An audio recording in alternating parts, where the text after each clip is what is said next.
Ronald, earlier you talked about the value that you add during the engagement with the companies, and you're with all these small mid-cap companies now and family run, typically in the beginning. What sort of what would you consider as material consequences? Under what circumstances will you walk away from a company?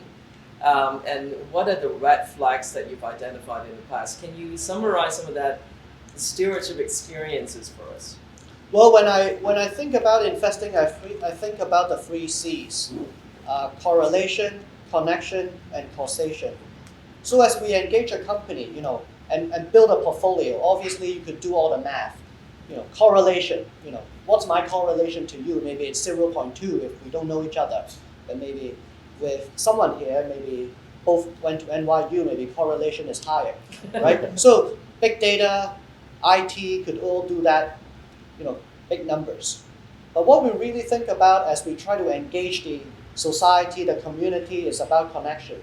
How do we connect the dots? How do we see the bigger picture? And then causation.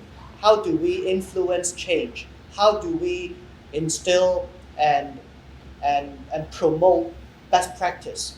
So as we try to deal with a lot of these companies, particularly the listed ones, we don't just focus on valuation.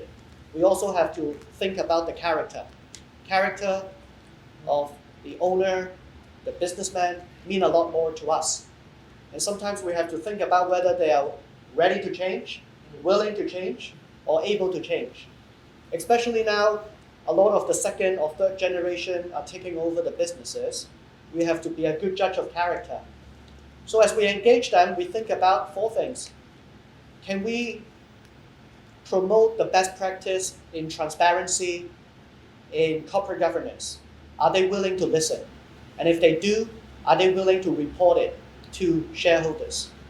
Number one. Number two, we think about operational efficiency, business strategy.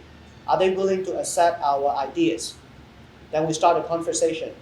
And then thirdly, we start helping them to connect the dots, especially with a lot of old economy companies. They don't know what they don't know. And so what we want to bring to them could be innovative companies, startups, and so forth. And tell you what, a lot of these old economy stocks, they pay like 100% net earnings in dividend, 100% of free cash flow in dividend.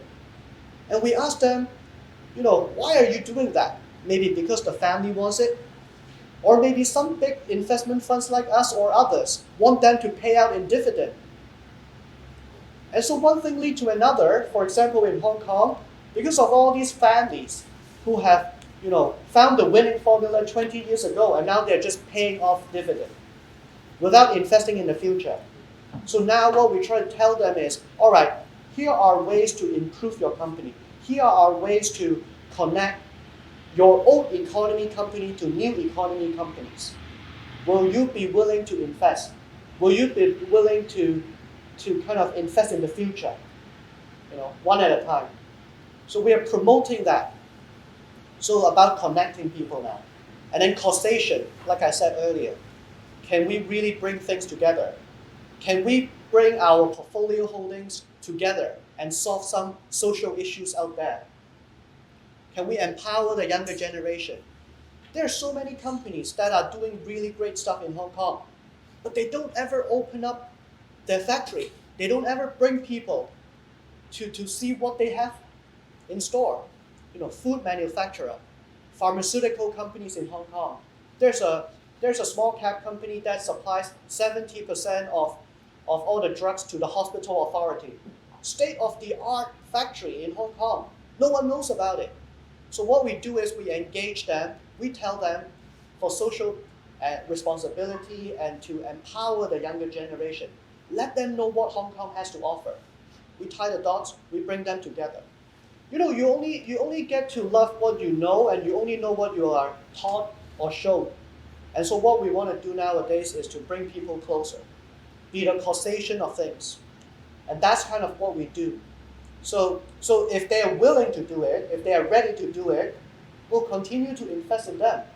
But if they're unwilling to listen, and if they're not the type of people we want to deal with, no problem, we'll just walk away. We're a long-only fund. we're not going to short them. So that's the great thing about what we do. Why not? As a penalty, right? So what, do you have an example where you have walked away from a company, in the middle of a monitoring or engagement process? Well, some of the older generation just don't understand finance, don't understand corporate responsibility. I remember about 5-6 years ago, I asked the chairman of a very successful company, what does he think is the measurement of success? What is the KPI? What is the vision? What is the culture of the company? And he said, hey, it's all about making money, yeah? I said, making money is not enough, right? If money is the center of everything, I said you should go sell drugs, right? So I Is think this the pharmacy company? so Hong Kong is a trading hub. We trade, and we made a lot of money from trading and commerce. But the world is changing. You can't just trade goods and expect to make money for being a good trader. Now you need a purpose. So we said, okay, look, if you don't have a purpose, if you are just being a middleman, then there's nothing much we could do with you. So we walked away from that trading company. And some others just don't understand the concept of shareholder value. We spoke to a company and I asked the chairman, do you know what is return on equity? And he laughed at me and said, son, my return on equity is like 100,000%.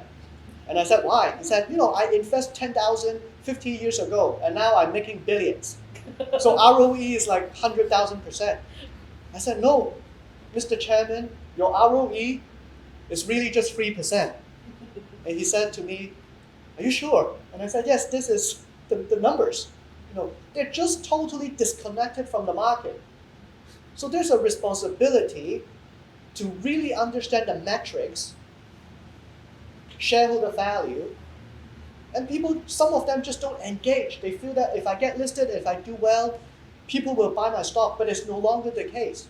That is the reason why so many of these Hong Kong listed companies are trading at a big and steep discount, 80% discount to NAV, right? 3 times PE ratio. And I say to people, low PE, low valuation is ultimately high risk premium. If something is well understood, well presented, they should not be trading at low valuation. Because investors treat low investment valuation companies as high risk. So that is what we call value traps. And we want to avoid that. So we filter through all of them and we deal with the companies that are ready, willing, and able to change. And then you will start extracting value from that.